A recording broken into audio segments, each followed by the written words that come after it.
government needs to play a watchdog and to prevent mergers, or even the governments can allow big companies to break into two companies and make so that they can encourage competition. So, but tell me, if the company, if the government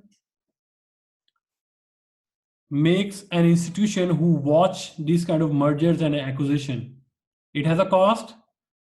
Yes, it has a cost. Government need to pay salary, and these salaries are not in hundred or thousand. These are in millions.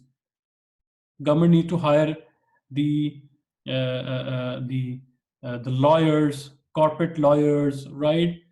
This kind of stuff. Then government need to watch every merger and acquisition. Judges are involved. Too much money, right? So monies are coming from taxes. How government will pay the salaries of these institutions? Through taxes. And taxes are levied on publics, right?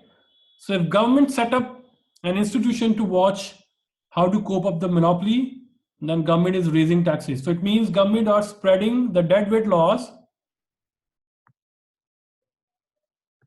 to all the customers or all the society.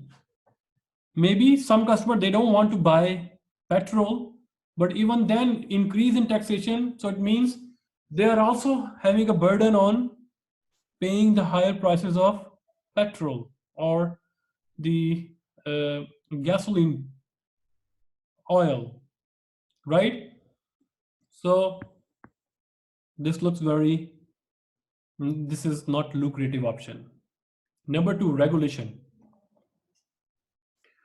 What if the government say that we are regulating your prices? You cannot increase the prices. You need to fix the price, right? The government can say that, okay, you can charge price is equal to marginal cost, not more than that.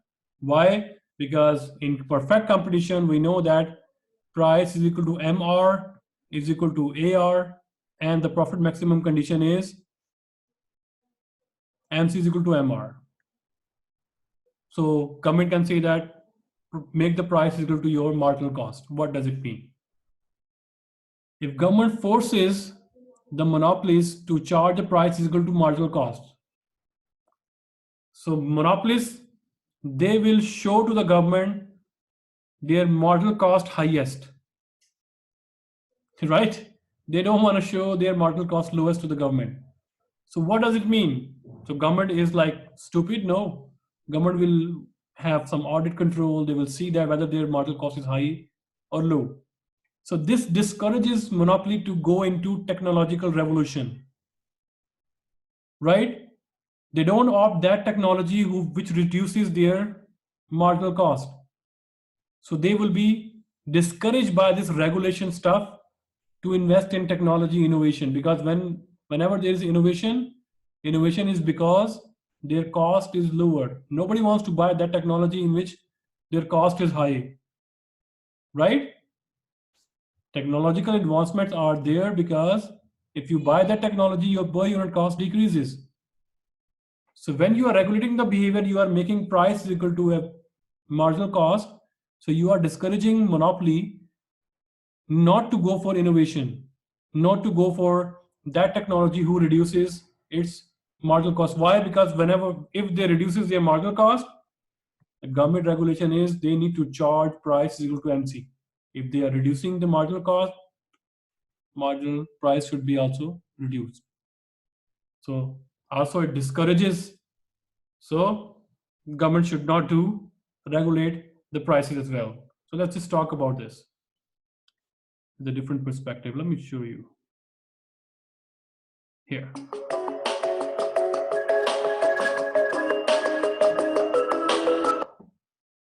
Sorry. Is monopoly a justification for government regulation? A lot of people have been very concerned about monopolies in markets, and that concern leads people to ask, is there a form of government intervention that can mitigate that problem, either by breaking up a big firm into smaller firms so that they compete against each other, or by regulating the profits the firm earns or the prices it can charge for its product? Two things that really discipline monopoly firms' ability to charge high prices are consumer demand and how much we're willing to pay for their product or service, and the availability of competing products or services that are substitutes for that good. Another question that often comes up is the persistence of that monopoly over time. Even if there is some kind of market power or market dominance in a particular industry, does that erode over time or does it persist? And if it persists, is there some form of government regulation or intervention that would make consumers better off? One of the challenges in coming up with that kind of policy, though, is that any regulation that is going to reduce the profits of a monopoly is going to reduce the motivation, the lure, the incentive to the innovator to come in and enter that market and compete against the monopolist. And that's the core of the insight that we get from the economist Joseph Schumpeter, who really argued that the competitive process is one of competition for market dominance, and that these monopoly profits are the lure, they're the carrot that brings innovators in so that they can come up with a new, better product or service, a different product or service to compete against the monopolist. When competition takes that form, any kind of government regulation or government activity to break up big firms into smaller firms that compete against each other may break up that temporary monopoly lure and may actually undermine innovation and undermine competition. What really keeps monopolies from persisting over time is entry. The ability of entrepreneurs, innovators, competitors to enter the market and compete against the monopoly firm and offer consumers new or different products and services that will lead the original monopoly to reduce its prices because of this competition. One other important idea to consider is that the form the government regulation can take may also itself provide an entry barrier, some kind of cost that makes it harder for competitors to come in and compete in markets. And this is one of the really important transformational things that we've experienced in the past 2 decades with the internet, is that the internet reduces those costs of starting up new business and communicating your value proposition to more consumers. And so innovation, such as the internet, actually makes markets richer and more competitive because individuals strive for achieving that market dominance, but they're all doing it at the same time and competing against each other, offering a wide variety of products and services. So what is the crux of this video? It is that government should promote competition, and it is healthy for economy, for society, for consumer, and also for the country as well. Okay. So regulation, like I told you, if government sets the price equal to MC, then what is going to happen? So if you look at the figure here that we just talked about here, see?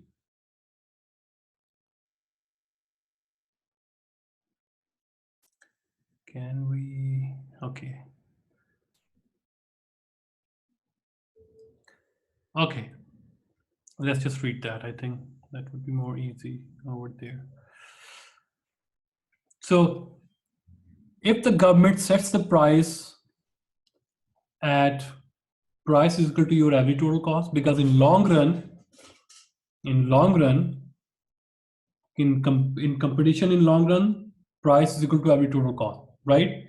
If the government follow the price regulation of perfect competition, so in that case, what happened here? Do we can see where is that? Here. So let me clear the mess here. So right now they are charging price here. What if the government says you need to charge price here, because price must be equal to their average total cost. So in that case, you see, their MC is here. So in that case, price is not even equal to MC, right? So when this happens, it means you are encouraging monopoly to reduce its quality, to reduce its, purpose of existence on and all those stuff. So even if you let it happen for profit maximization condition, price is equal to MC. So in order to back up this gap, government should pay as a subsidy. So let's go back and read the text over there.